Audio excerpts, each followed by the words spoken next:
নমস্কার, blackboard YouTube চ্যানেলে সবাইকে আরেকবার স্বাগত। WBSSC group C, group D এক্সামের জন্য যে ম্যাথামেটিক্সের পোর্শন আছে, যেটা নতুন সিলেবাস অনুযায়ী 20 নম্বর থাকবে, সেটার জন্য আমরা 10টা কোশ্চেন নিয়ে একটা প্র্যাকটিস সেট করতে চলেছি। আমরা অন্য কোনো গল্প বাদ দিয়ে সরাসরি প্রথম অঙ্কে চলে এসেছি। প্রথম অঙ্ক কি বলা আছে? একটি চৌবাচ্চা নল এ দ্বারা 72 মিনিটে, নল বি দ্বারা 90 মিনিটে পূর্ণ হয়। নল সি কি করে? খালি করে। 3টি নল একসাথে খোলা হলে 2 ঘন্টায় পূর্ণ হয়। এ ও বি কে একসাথে 12 মিনিট চালানোর পর বন্ধ করে দেওয়া হয় এবং নল সি কে খোলা হয়। তবে চৌবাচ্চাটি কত সময়ে খালি হবে? অঙ্কটা একটুখানি বড় অঙ্ক, খুব সোজা এবং খুব ছোট্ট অঙ্ক নয়। ধাপে ধাপে আসবো। কি বলা আছে? এ নল 72 মিনিটে, আমি খুব ধীরে ধীরে করছি। বি নল 90 মিনিটে পূর্ণ করতে পারে। তাহলে এ প্লাস বি একসাথে যদি কাজ করে কি হবে? 72 ইন্টু 90/72 প্লাস 90 এত মিনিটে পূর্ণ করতে পারবে। প্রথম আমাদের এটা ক্যালকুলেশন করে নেব। কি? 72 ইন্টু 90/162, 2 দিয়ে কাটলে হয় 81, 2 দিয়ে 36, 9 দিয়ে কাটলে হয় 10, 9, 4, অর্থাৎ 40 মিনিট। অর্থাৎ এ আর বি যদি একসাথে কাজ করে কতক্ষণে ভর্তি হবে? 40 মিনিট। কিন্তু অঙ্কে বলা আছে যদি এ বি সি একসাথে কাজ করে, সি কি করে? ড্রেন করে, খালি করে। এরা একসাথে কাজ করলে 120 মিনিট বা 2 ঘন্টায় ভর্তি হয়। সরি, 2 ঘন্টায়, হ্যাঁ, একসাথে খোলা হলে চৌবাচ্চাটি 2 ঘন্টায় পূর্ণ হয়, অর্থাৎ 120 মিনিটে পূর্ণ হয়। এ বি পূর্ণ করার নল, সি হচ্ছে খালি করার নল। 3টে একসাথে খুলে দিলে কতক্ষণ লাগে? 120 মিনিট। এ বি শুধু যদি নিজেরা পূর্ণ করে লাগে 40 মিনিট। এখান থেকে আমরা সি একা কাজ করলে কতক্ষণ এটাকে খালি করতে পারবে সেটা বের করব। কিভাবে? যেটা আমাদের টাইম অ্যান্ড ওয়ার্ক বা নল চৌবাচ্চার যে শুরুর formula, a b by a plus b বা a b by a minus b, এই ফর্মুলা দিয়ে।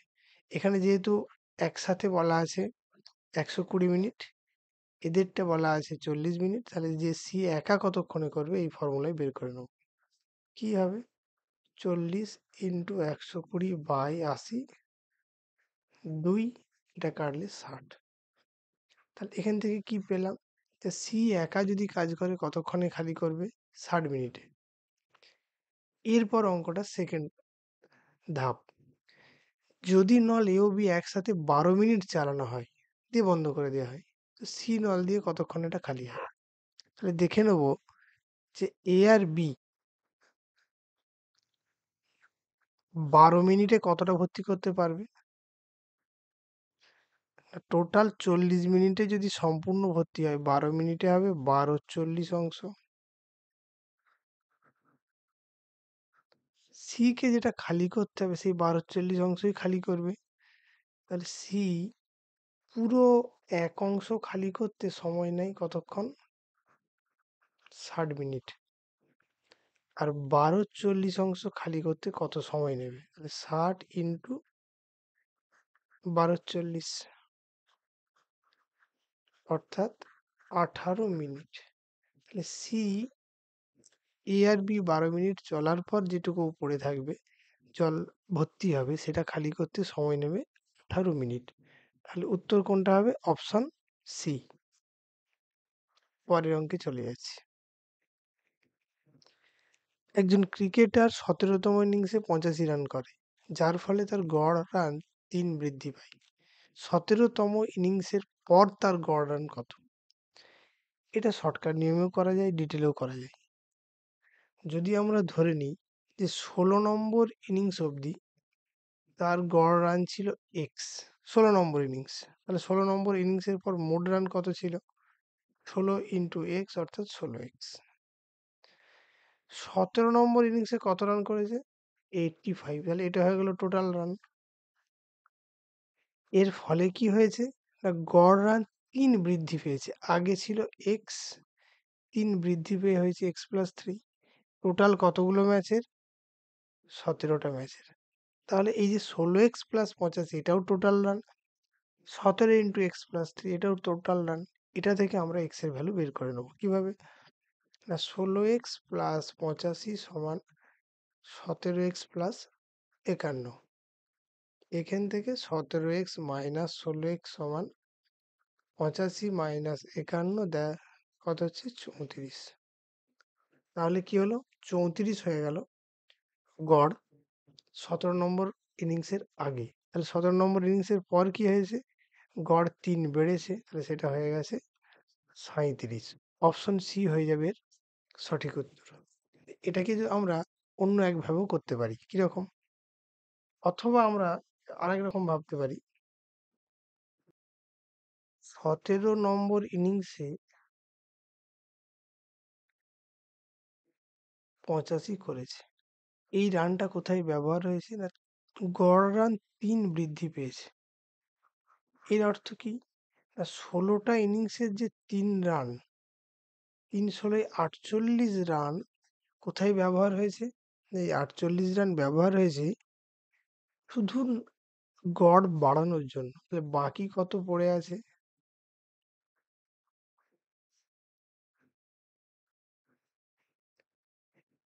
37। তাহলে এই 37টা কি?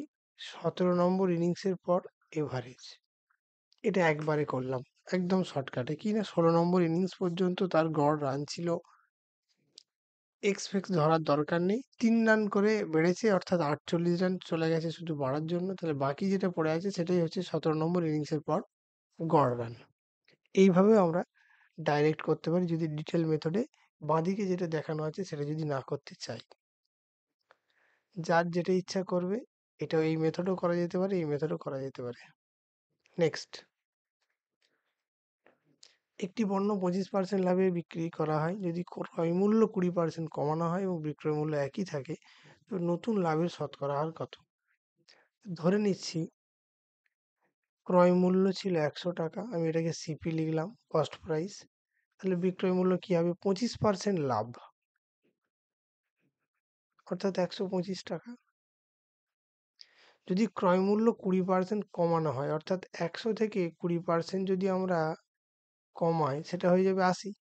বিক্রয় মূল্য বলছে সেমই আছে, 125ই আছে। তাহলে লাভ কত? 125 মাইনাস 80 অর্থাৎ 45। এই লাভের হার বা পার্সেন্টেজ জানতে চেয়েছে। অর্থাৎ 45/80 ইন্টু 100। 4 যদি 2 দিয়ে কাটি 4, 2 দিয়ে কাটলে বা প্রয়োজন নেই, এই কাটাটার প্রয়োজন নেই, আমরা এটাকে এরকমই রেখে দিই। 80 থাক 100 থাক, শুধু শূন্যটা কাটি।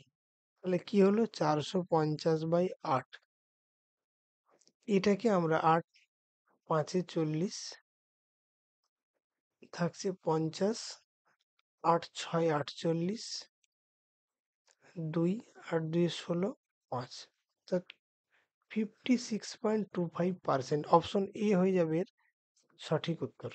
নেক্সট, 8,000 টাকা 3 বছরের জন্য বার্ষিক 5% চক্রবৃদ্ধি সুদের হারে মোট কত টাকা হবে?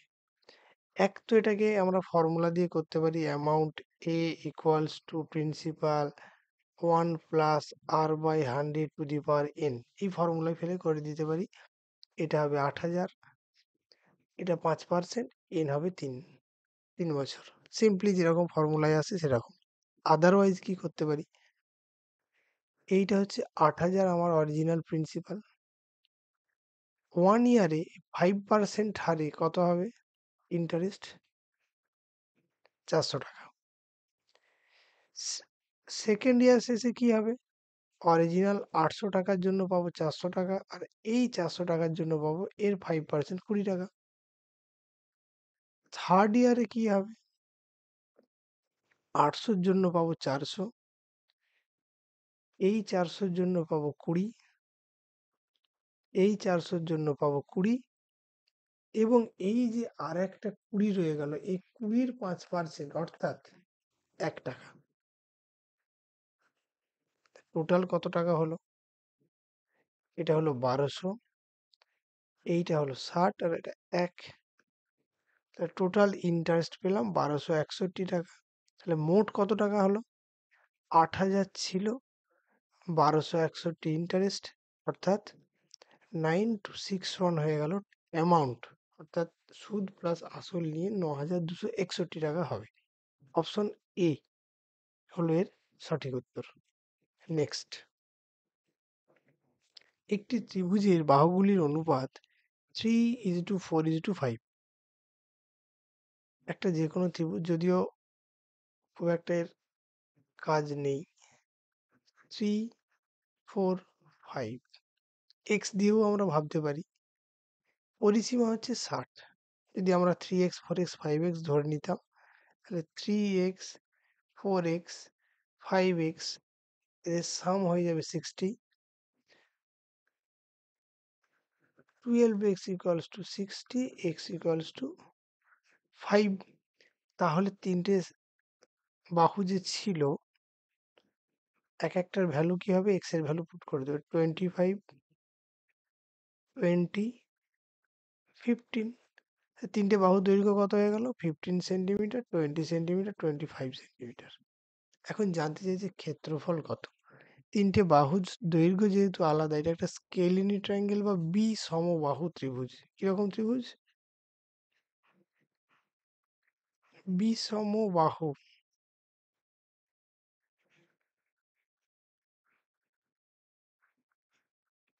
সমবাহু ত্রিভুজ। এই সমবাহু ত্রিভুজের ক্ষেত্রফলের সূত্র কি?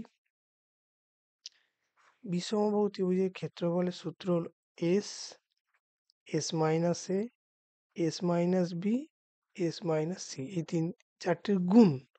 এসটা কি? এস হলো সেমি পেরিমিটার বা অর্ধ পরিসীমা। পরিসীমা কত ছিল? 60, তাকে 2 দিয়ে ভাগ করলে হয় 30।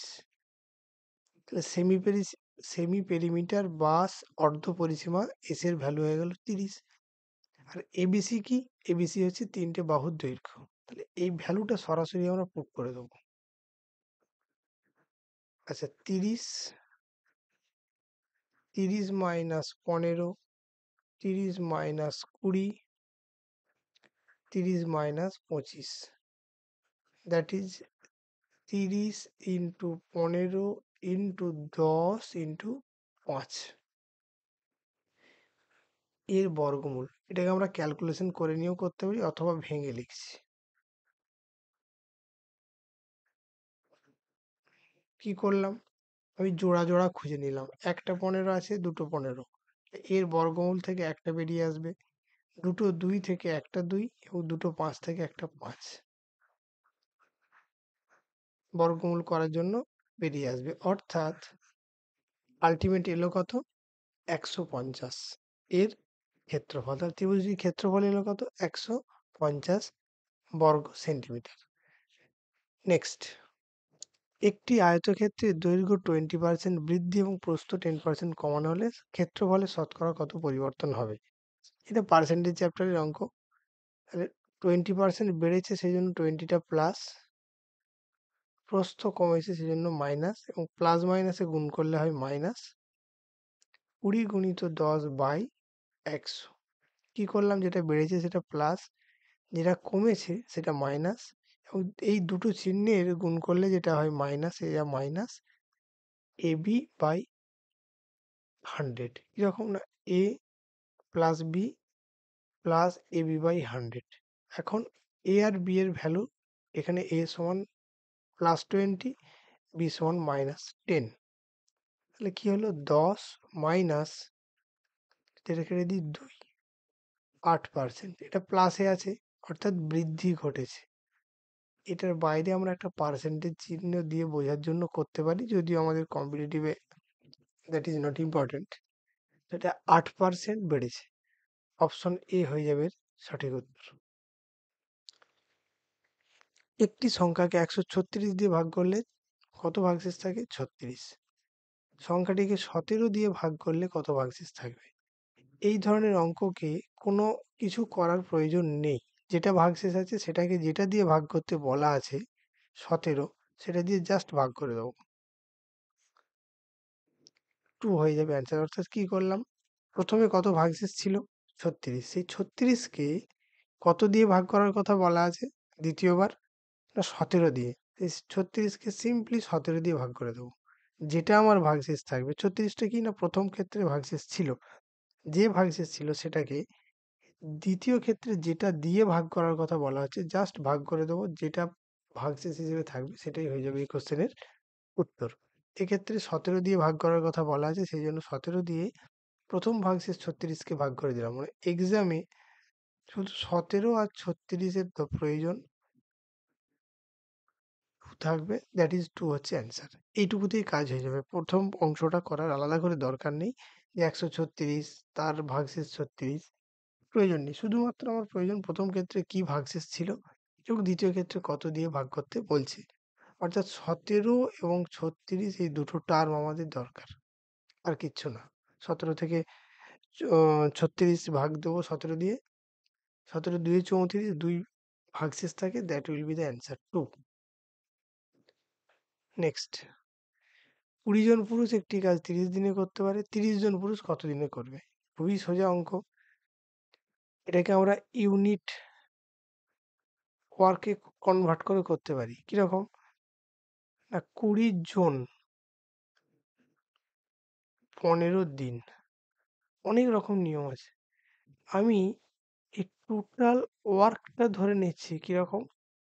না, ২০ ইন্টু ১৫ ইউনিট। এখন কি বলা আছে যে ৩০ জন কত দিনে করবে? টোটাল কাজটাকে ভাগ হয়ে গেল। ৩০ জন করলে জিনিসটা হয়ে যাবে ১০ দিন। কারণ টোটাল ওয়ার্কটা সেম, লোক সংখ্যা আর দিন সংখ্যার গুণফলটা সেম হতে হবে। প্রথম ক্ষেত্রে ২০ আর ১৫-র গুণফল কে ধরে নিয়েছিলাম আমরা টোটাল ওয়ার্ক, তাকে ৩০ দিয়ে ভাগ করলাম, চলে এলো আমার ১০। তাহলে ১০ দিনে ৩০ জন পুরুষ কাজটাকে শেষ করবে। এটা আমরা ঐকিক নিয়মে করতে পারি, এটা আমরা আদার্স অনেক এক্সটেন্স ধরে করতে পারি। কোনো কিচ্ছু করার প্রয়োজন নেই। টোটাল ওয়ার্কটা ধরে নেব দিন সংখ্যা এবং জন সংখ্যা বা লোক সংখ্যার গুণফল। তাকে যত দিন বা যত পুরুষ দিয়ে করতে বলেছে জাস্ট সেটা ভাগ হয়ে যাবে। কারণ ২ ক্ষেত্রেই লোক সংখ্যা, অর্থাৎ এটা যদি আমি পার্সেন্ট বলি, পার্সন ইনটু ডেজ, এই ক্ষেত্রেও পার্সন ইনটু ডেজ, এই দুটোকে সমান হতে হবে, তবেই এই দুটো সমান হলে তবেই টোটাল ওয়ার্কটা সমান থাকে। নেক্সট, একটি বৃত্তের পরিধি ১৩২ সেন্টিমিটার হলে তার ক্ষেত্রফল কত? কিরকম?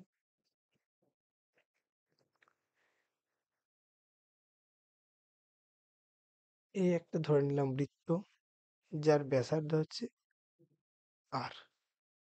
বৃত্তের পরিধির ফর্মুলা 2πr, সেটা সমান বলা আছে কোশ্চেনে ১৩২ সেন্টিমিটার।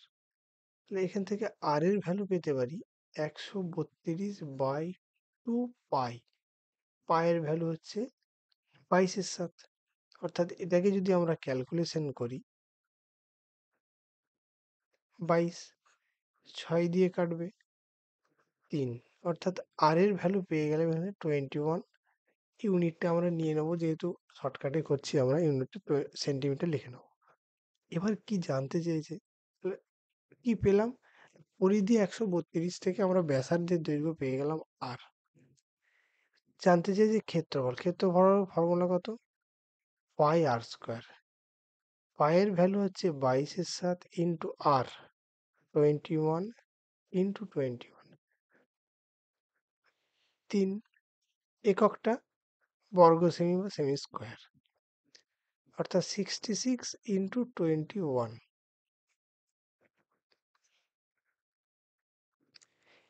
এখান থেকে আমরা যদি অঙ্কটা নাও করি তাহলে উত্তর করা যাবে যে ইউনিট ডিজিট ৬ আর ১ গুণ করলে আমার ৬ আসবে। অর্থাৎ একটাই ইউনিট ডিজিট ৬ আছে, এখান থেকে আমরা বলে দিতে পারি যে এর উত্তর ১৩৮৬ হবে। আর যদি সবগুলোতেই এরকম থাকতো। তখন তখন সিম্পলি আমাদেরকে এরকম গুণ করতে হতো। ৬ একে ৬,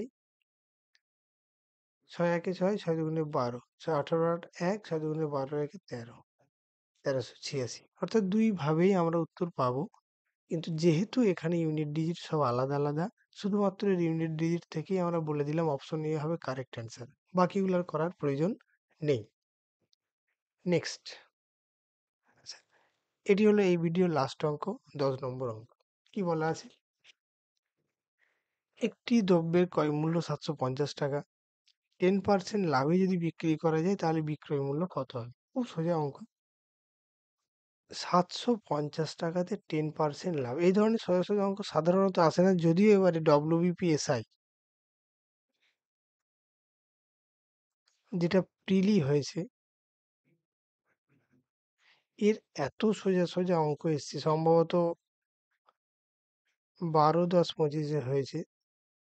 যেটা দেখে আর মনে হয় না যে সোজা অঙ্ক আসতে পারে না। সোজা অঙ্ক চাইলে আসতে পারে। এত সোজা, সোজা অঙ্ক এসছে। এর 10% কত হয়? ৭৫। 10% মানে ১ এর ১০। অর্থাৎ কোনো একটা সংখ্যাকে ১০ দিয়ে ভাগ করে দিলে যেটা পাবো সেটা হচ্ছে 10%, অর্থাৎ ৭৫০ এর 10% হচ্ছে ১০ দিয়ে ভাগ করলে ৭৫। তাহলে এইটা হবে লাভ। লাভটা যদি এর সাথে যোগ করে দিই, এইটা হয়ে যাবে বিক্রয় মূল্য। ক্রয় মূল্য, লাভ, বিক্রয় মূল্য। এটা হবে সেলিং প্রাইস। অপশন এ হবে কারেক্ট। এটা যদিও সোজা অঙ্ক ছিল, বাকি আরো কয়েকটা অঙ্ক আছে, বেশ ভালো অঙ্ক। আশা করবো এই সেশনটা সবার কাজে লাগবে। সবাই ২০টা অঙ্কর হিসাব করেই প্র্যাকটিস করবে। কারণ ফাইনাল যে চেঞ্জড সিলেবাস প্রকাশ করেছে সেখানে ২০টা করে অঙ্কই বলা আছে। নমস্কার। থ্যাংক ইউ সবাইকে।